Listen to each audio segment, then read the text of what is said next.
गोविंदा नावाचा मुलगा गतप्राण झाला. नीट आहे का?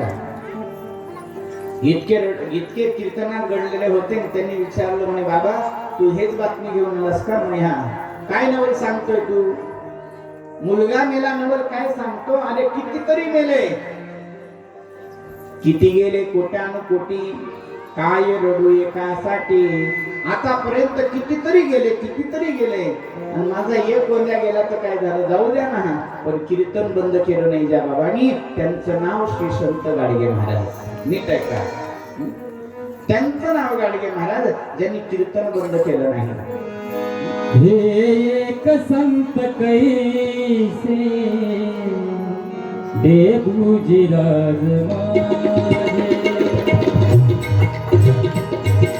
हे एक संत कैसे देवजीराज माझे, हे एक संत कैसे देवजीराज माझे. टाळी वाजवा, हाता आपल्या असली सोबत.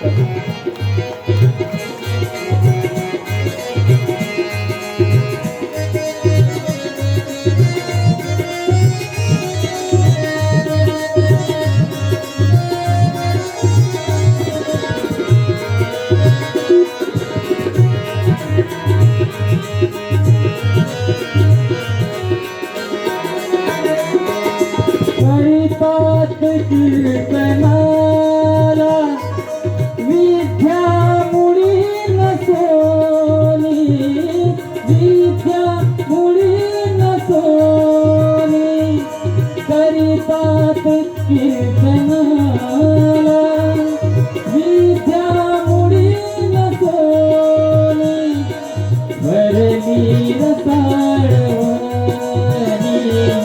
भरली रसाळवणी. एक संत कैसे, एक संत कैसे देवजीराज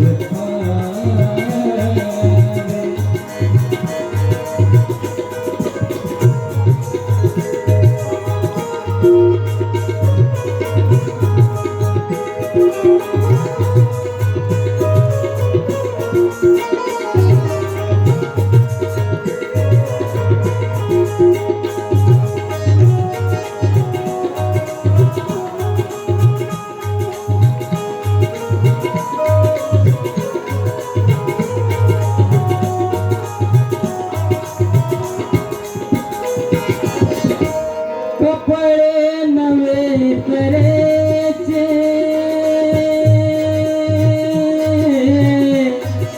कपडे नवे करायचे, लुला बांगड्यात देती, लुला बांगड्यात देती, कपडे नवे करायचे, आंधळ्यात लुलास देती, आपणास चिंधी घेती, आपणास चिंधी घेती, देवजीराज माझे, एक संत कैसे देवजीराज माझे, एक संत कैसे देवजीराज माझे. ही एक अजब स्थिती आहे महाराज या संतांची, ज्यांचं नाव देवजी होतं. नीट आहे का? महाराज एवढ्यावरच विषय थांबतो असं नाही. इतकं दडदडीचं वैराग्य. गोंद्या मेल्या, महाराज म्हणतात मेलात मरू द्या, पण कीर्तन सोडलं नाही. एक प्रमाण मला आठवतं, तुकाराम महाराजांचंच आहे कदाचित.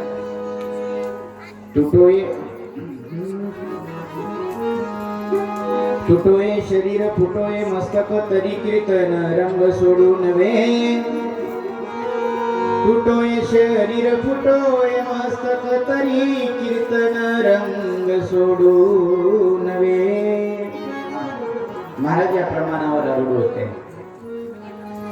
होत असतं कधी कधी आपल्याला कथा बंद करावं लागतं, कीर्तन बंद करावं लागतं. काही विषय झाला की साधी एक सापसोळ निघाली किंवा एखादं मेंढू पुढं थोडं ते ध्यानबाईकांच्या अंगावर आला की अख्ख्या मंडपात गोंधळ होतो महाराज.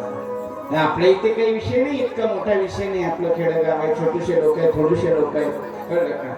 आता भव्य दिव्य विशाल पंडाल असतात, भव्य भव्य दिव्य लोक असतात. त्यावेळेला मात्र पाहावं की चमराचमरी होते. एक दोन वेळा आमच्या कथेत तसं झालं. आमची कोरपण्याची कथा होती, रात्रीला कथा होती. अचानक काय शाळेच्या प्रांगणात कथा होती चंद्रपूर जिल्ह्यामध्ये. आणि कथा चालू असताना ऐन कथा रंगात आली आणि तेवढ्यातच मध्ये काय निघालं काय माहित, मधातच खडगोच उठून उभं राहिलं. म्हटलं झालं काय, कुठं सांगायला निघालात का तुम्ही? मग पाहणं जवळ जाऊन तर काही नाही, फक्त सापसोळ होती. कळलं का? स्थिती कठीण आहे. एक सापसोळ आणि तर आपण थांबू शकत नाही. महाराज सांगतात गाडगे महाराजांची स्थिती इतकी भयानक, इतकी मोठी. मुलगा मेला पण कीर्तनात तोच रंग, चेहऱ्यावर त्यांच्या 12 वाजले नव्हते. कळलं का? अरे आपल्याला कोणी दुसरं गेलं म्हटलं की छातीत चमक निघते, आपल्याला धक्कट करतं, माय गेला वाटते. इथे तर स्वतःच लेकरू आहे, स्वतःच पोर आहे. तू म्हणाल साधू संतांना तसं काही वाटत नसतं का? त्यांना जीव नाही का? त्यांना देह नाही? ते देहदार काय दगडाचे आहे, लोखंडाचे आहे का जर्मनचे आहे, प्लास्टिकचे आहे कशात येते? त्यांचंही हृदय तुमच्यासारखंच आहे, पण ते त्याप्रमाणे असतात लाहीप्रमाणे, ज्याचा असर ते आपल्या जीवनावर होऊ शकत नाही. भाग फोडून केली लाही. महाराज दुसरं एक उदाहरण नेहमी श्री संत देवजी महाराजांनी गाडगे महाराजांचं. गाडगे महाराजांनी पंढरपूरला धर्मशाळा बांधली. ऐकताय का? धर्मशाळा आपल्याकडली लोक येत होती, तिथे राहत होती. आणि गाडगे महाराजांची जागोजागी धर्मशाळा आहे. महाराष्ट्र सोडून बाहेर जरी गेला तुम्ही, काशीला सुद्धा गाडगे महाराजांची धर्मशाळा आहे. त्यांनी ते काम केलं तेव्हा लोक तीर्थयात्रेला येतात, येतील, थांबतील, आश्रय घेतील, काही दिवस बसतील, असं वाटत होतं. पण महाराज सांगायचं काय, त्या धर्मशाळेमध्ये, गाडगे महाराजांच्या धर्मशाळेमध्ये एक दिवस एक गंमत अशी झाली. त्यांची मुलगी आली. मुलगी आल्याच्या नंतर मुलगी 4-8 दिवस राहते.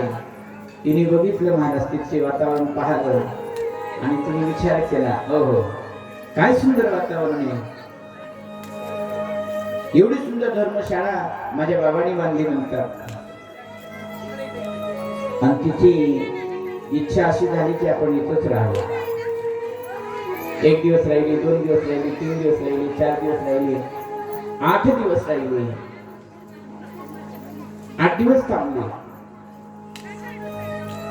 15 दिवस गाडगे महाराज म्हणाले आता हिचं खूप झालं, हिला विदा करा. संस्थेच्या लोकांनी, त्या धर्मशाळेतल्या लोकांनी तिला काय करायचं, साडी चोळी वगैरे केली. आता जाईल. पुन्हा 4 दिवस राहिली. गाडगे महाराजाला राग आला, तिचा हात धरला आणि हात धरून आपल्या धर्मशाळेच्या बाहेर केलं. धर्मशाळेच्या बाहेर, बाई पुरे झाला, आता काय झालं, एवढे दिवस तू थांबलीस ना, पुरे झालं. हे धर्मशाळा आहे, या बापाचं घर नाही. कोण म्हणतात?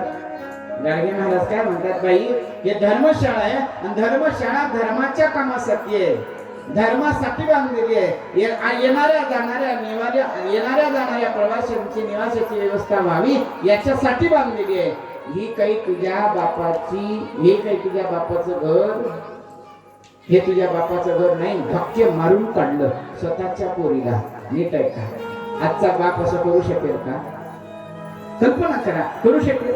अजिबात नाही. किती बाप गरीब असेल ना, किती गरीब असू द्या ना, आपली मुलगी दिवाळीच्या दिवशी येतो, तो बाप त्या मुलीला सार करण्याकरता बस स्टॉप पर्यंत जातो. फाटकी बनी अंगात घातलेली असते, लोकांनी दिलेले 200-150 रुपये खिशात असतात आणि तो बाप फाटक्या बनिनीतून पैसे काढत असतो आणि आपल्या मुलीच्या हातात देत असतो, बेटा हे घे, हे तुझ्या संसाराला लावू दे. हे तुझ्या संसाराला लागू दे, हे तुझ्या जवळ राहू दे. करतो की नाही? तो म्हातारा बाप मुलीचा हात हातात धरून रडून सांगतो, बेटा आता व्यवहार माझ्या जवळ नाहीये, मी काही करू शकत नाही, माझ्याजवळ काही नाही, मी जास्त पैसे तुला देऊ शकत नाही, पण बेटा माझे एक हे पैसे तुझ्याकडे राहू दे. नीट आहे का? मला सांगायचं हेच आहे की एका बापाचं इतकं प्रेम मुलीवर असतं. माझ्या गाडगे महाराजांनी त्या प्रेमावर सुद्धा पाणी फिरवलं. नीट आहे का? तेव्हा आज विश्व याद करतो, आठवण करतो. महाराज लोक त्यांचंच स्मरण करतात, त्यांचीच आठवण करतात जो दुसऱ्यासाठी जगतो. कदाचित तो दुसऱ्यासाठी जगतो, दुसऱ्यासाठी आपल्या जीवनाला रांगोळी लावून येतो, त्याच लोकांचं नाव शिल्लक राहतं, सगळ्यांचं नाही. आज एवढी मोठी जनता आहे, एवढ्या जनतेमध्ये कितीतरी लोक होऊन गेलेत मागे, एवढ्या सगळ्यांचं नाव निघत नाही. ज्यांनी समाजासाठी काहीतरी केलेलं असेल, समाजाचं हित काहीतरी केलेलं असेल, त्यांचंच नाव आज पुढे निघतं. तुकोबाराय झाले, ज्ञानोबाराय झाले, ह्या लोकांचं नाव का निघतं? गाडगे महाराजांचं नाव आज का निघतंय? याचं कारण त्यांच्या मनातही नव्हतं की आपण मेल्यानंतर आपलं नाव निघावं. हाही भ्रम नसू द्या तुमचा. आपण गेल्यानंतर आपलं नाव निघावं याच्यासाठी नाही, ते आपल्या स्वकर्तृत्वासाठी जगले. त्यांनी ऐकलं होतं संतांचं, धर्माचे पालन करणे पाखंड खंडन. आपण आपल्या स्वधर्माचं पालन केलं पाहिजे, आपण आपल्या स्वकर्तृत्वाचं पालन केलं पाहिजे. आपण माणूस म्हणून जन्माला आलो आणि जन्माला आलेल्या या देहाचं आपण सार्थक केलं पाहिजे. खुद के लिए तो हर कोई जीता है. स्वतःसाठी तर सगळेच जगतात, पण दुसऱ्यासाठी कधी कधी जगता आलं पाहिजे, हे आम्हाला आमच्या संतांनी शिकवलंय. नीट आहे का? स्वतःचा स्वार्थ कोणाला कळत नाही, सगळ्यांना कळतो. असा एकही व्यक्ती नाही की ज्याला स्वतःचा स्वार्थ कळत नाही. कळतं ना. व्यक्ती थोडा लहानसा मुलगा तुमच्या घरातच तो मुलगा किंवा मुलगी असते ना, खेळत असतो, तो बागडत असतो. बागडत असताना बघा, खेळत असताना त्याच्या जवळ तुम्ही जाणून जा आणि एखादी वस्तू उचला आणि म्हणा, हे बघ तुझ्यावरची वस्तू नेऊन राहिलो.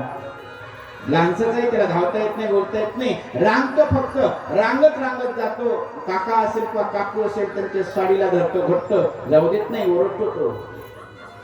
त्यालाही त्याचा स्वार्थ कळतो. म्हणजे मला सांगायचं काय, स्वतःसाठी सगळं स्वार्थ, लहान लेकरापासून तर 80 वर्षाच्या 90 वर्षाच्या नवे मरणासन्न झालेल्या म्हाताऱ्यापर्यंत स्वार्थ कळत असतो.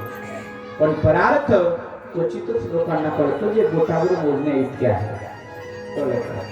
हे सगळ्यांच्या हातात नाही. म्हणून श्री संत गाडगे महाराजांची आज पुण्यतिथी आहे.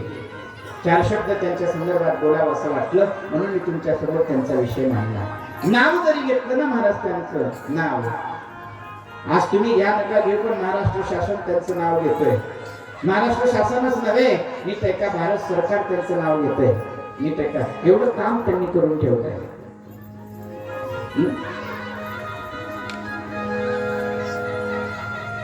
महाराज माणसाचं कामच मागे शिल्लक राहतं. बघा, जगून पहा तुम्ही. गावातही एखादा व्यक्ती असू द्या, साधा मारुतीच्या मंदिरावर झाडू मारणारा व्यक्ती असेल ना, त्याचं कितीतरी दिवस नाव निघतं. नाही बाई, माणूस स्वतः भला बुरा, पण मंदिर रोज झाडायचा म्हणतात ना. पण केव्हा आठवण येते त्याची? तो नसल्यावर, गेल्यानंतर. असेपर्यंत आपल्याला त्याची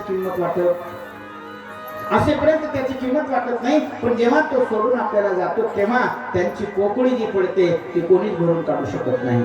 प्रत्येक माणसाची. फक्त तुम्ही प्रत्येकाला महत्व दिलं नाही, स्वतःला महत्व दिलं नाही, तुम्ही तुमच्या कामाला महत्व दिलं नाही.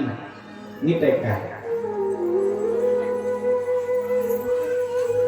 प्रत्येकाजवळ भगवंतांनी प्रत्येक व्यक्तीला, प्रत्येकांना प्रत्येक स्वतंत्र गुण दिलाय. स्वतंत्र गुण, आणि तो स्वतंत्र गुण प्रत्येकांना भगवंतांनी दिलाय. तो साध्य करता आला पाहिजे. माझ्यात आहे, तुमच्यात आहे, प्रत्येक व्यक्तीत आहे. फक्त आपण तो गुण कधी विकसितच केला नाही. विकसित करण्याचं मनातही आपल्या आलं नाही. आपल्याला एवढंच वाटलं की मी शांताबाई आहे, मला रोज निंदायला जायचंय, मला रोज कापूस वेचायला जायचंय, घरी यायचंय, 10-15 चपात्या थापायच्या, 2-3 नवऱ्याला द्यायचे, 10-15 आपण खायचे. एवढंच माहितीये नाही का? नाही महाराज, हे तर एक गौण विषय आहे. संसारात तुम्ही काय करता, किती मजली बांधणी बांधली, किती जमीन घेतली, काय प्रगती केली, हे संसारामध्ये सहज मिळणार आहे. पण खरी माडी तुम्ही त्या दिवशी बांधा ज्या दिवशी तुम्हाला कळेल की नाही आम्ही ही माडी बांधली. मग तुमच्या मनातून शब्द फुटुटायला पाहिजे. कोणते?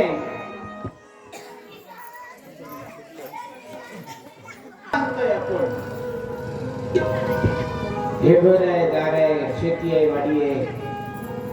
कधीतरी तुम्ही विचार केला का एकांतात बसून बाई 4 एकर माझ्याकडे आहे, मी मेल्यानंतर माझा मुलगा 2 एकर सोबत देणार आहे बांधून मड्यावर. जाऊ द्या 2 एकर लई झालं, 2 गुंठे. 2 गुंठे नाही, चला 2 गुंठे लई झालं. मग किती महाराज? 2 गुंठे लई झालं. 1 गुंठा निराबा तुम्ही 3.5 हाताची जागा घेता तुम्ही, पण तेही सार्वजनिक बाकड्या 3 शेड मध्ये. तुमच्याकडे तरी बरी प्रथा आहे, अजून शेतात नेतात लोक. आमच्याकडे तर एकावर एक.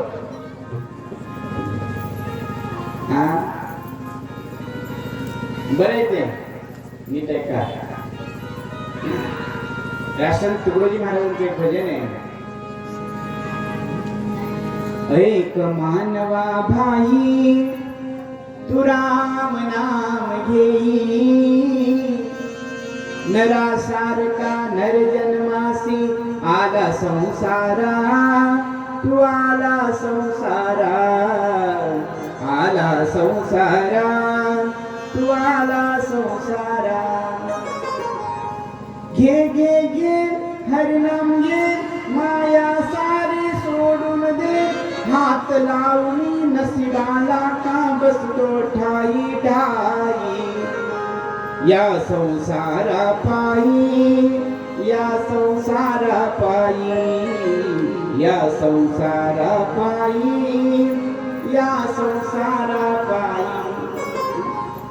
तू म्हणशील बायका पोर हे तुझ्या नंतरचे चोर. वंदनी महाराजांचे शब्द आहे, माझे नाही. तू म्हणशील बायका पोर हे तुझ्या नंतरचे चोर, मेल्यानंतर आपलं घर गावाच्या बाहेर, मेल्यानंतर आपलं घर गावाच्या बाहेर. घे घे घे हरिनाम घे, माया सारी सोडून दे, हात लावणी नशिबाला का रडतो ठाई ठाई. या संसारा पायी, या संसारा पायी, या संसारा पायी, या संसारा पायी. तू म्हणशील पैसा अडका हा इथेच राहील सडका, मेल्यानंतर तुझ्याच सोबत मातीचा एक मडका, मेल्यावरती तुझ्याच सोबत मातीचा एक मडका. सगळं इथेच राहणार आहे महाराज, सोबत काही येणार नाही. तू म्हणशील घरदार, कळलं का? हे सगळं जे आहे ते सर्व इथे राहणार आहे. सोबत तुमच्या काही येत नाही, येतं फक्त एकच, ते तुम्ही जे सोबत येतं ते घेत नाही, हेच मला म्हणायचं होतं. काय येते मग सोबत तुमच्या? काय नेतात? मुरमुरे टाकतात का तुमच्याकडे नेताना? बाया म्हणतील खरं खरं बोल ना बाबा, काही बोलतो का? काय नेता सोबत? गुलाल पाचतात ते,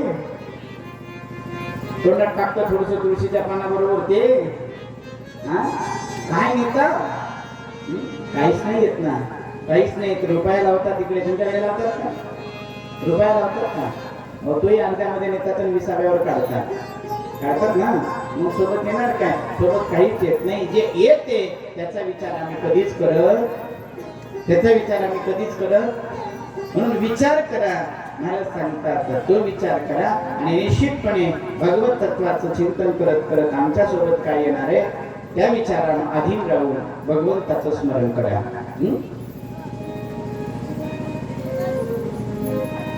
महाराज सांगतात बाबारे जे सोबत येणार आहे 2 दिवसाची आपुली नाती, कोणी नहुरे सोबती हे अंती, कोणी नहुरे सोबती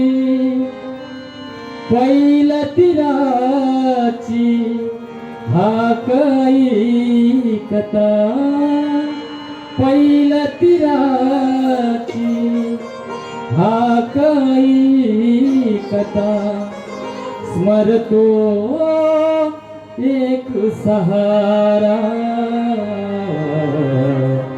खेळ तुझा न्यारा प्रभू रे, खेळ तुझा न्यारा, तुझे सर्व रंगी रूप उदारा, तुझे सर्व रंगी रूप उदारा, कळले सांग कुणाला, खेळ तुझा न्यारा प्रभू रे, खेळ तुझा न्यारा.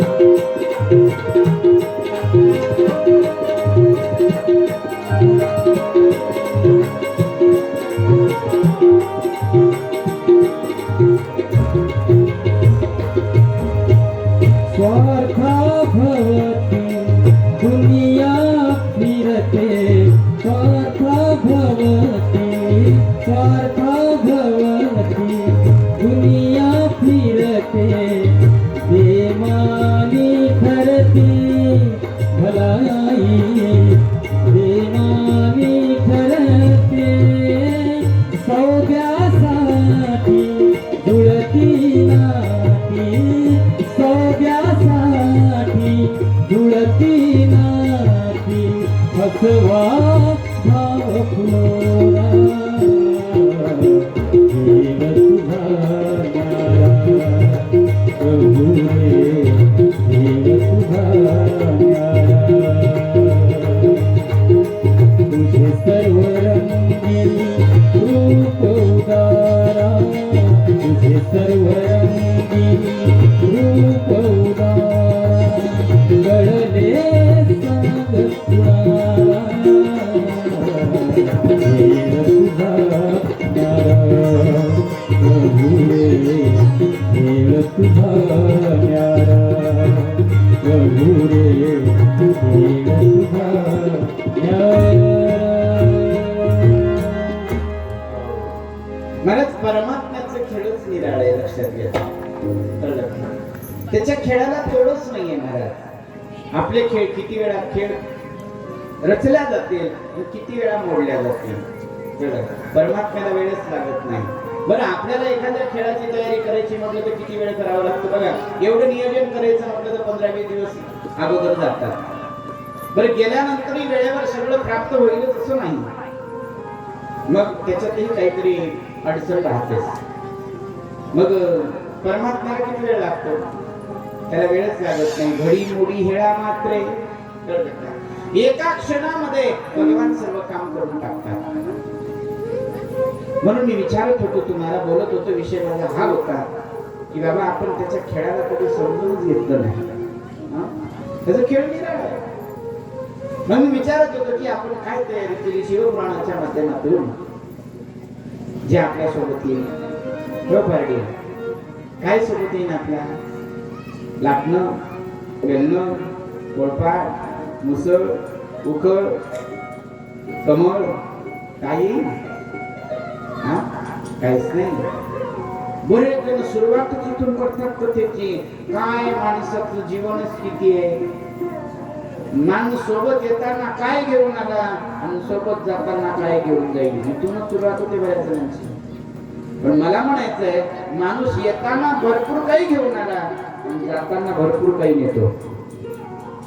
आता काय बोलणार तुम्ही? येताना भरपूर घेऊन आला आणि जातानाही भरपूर नेतो.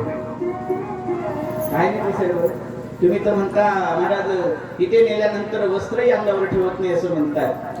वस्त्र तर सोडा, कमरेचा करदोडा सुद्धाच ठेवत नाही, तेही तोडून टाकतात. तुम्ही म्हणता बरंच काही नेतं. हो,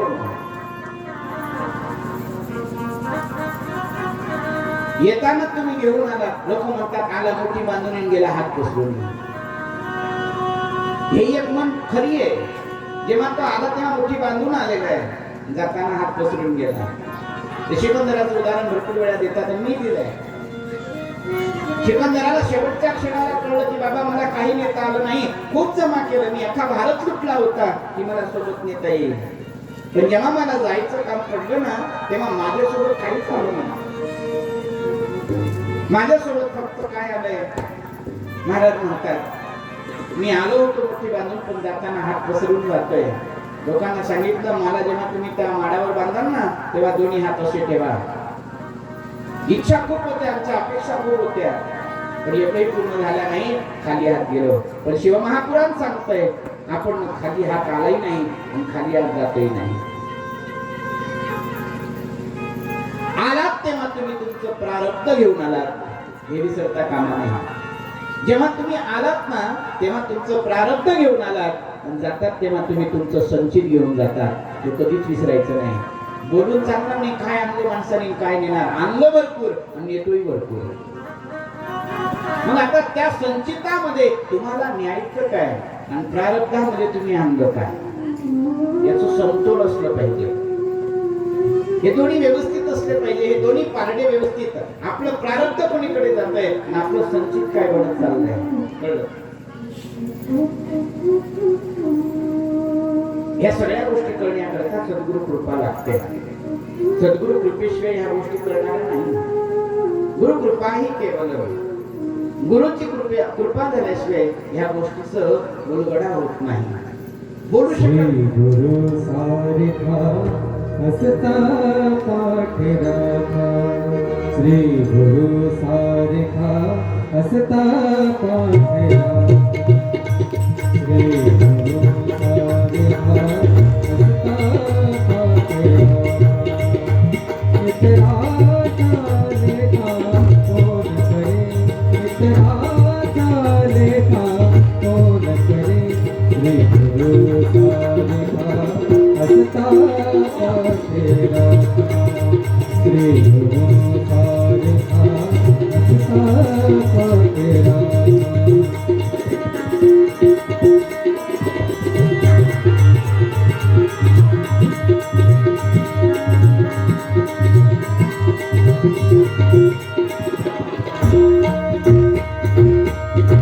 राजयाची पाता काय भेट मागे,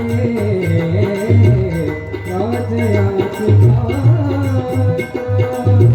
काय भेट मागे, मनाची अगोगे सिद्ध कर हो, श्री गुरु सारिखा हसता पाठ राखा, श्री गुरु सारिखा हसता पाठ राखा.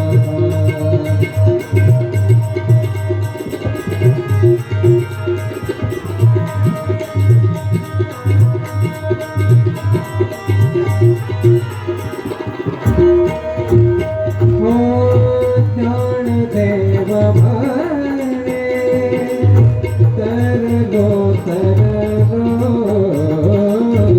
ज्ञानदेव भरे ज्ञानदेव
पाठीशी असेल ना तर तुम्हाला त्या तत्वापर्यंत पोहोचता येतं. आता तरलो म्हणजे काय, उद्धरलो म्हणजे काय, कशाचं उदाहरण कशातून करायचंय? भवसागरातून करायचंय. आता भवसागर म्हणजे काय नीट आहे का? एका एका शब्दाची शहानिशा जर करत गेलो ना आपण, मला वाटत नाही की आजच्या शिवपुराणात आपला प्रवेश होईल म्हणून. एका एका शब्दाची फोड करायची. भव सागर. भव म्हणजे व्याधी, नीट आहे का? दुःख. आणि या दुःखांचा आपल्या समोर किती दुःख आहे, किती व्याधी आहे, 1 2 3 सागर आहे. आणि या दुःखाच्या सागरातून, भवसागरातून तरुण जायचंय. मग करावं काय लागेल? महाराज सांगतात तुम्हाला गुरूंचा हात धरावा लागेल. ते सहज तारून येतील.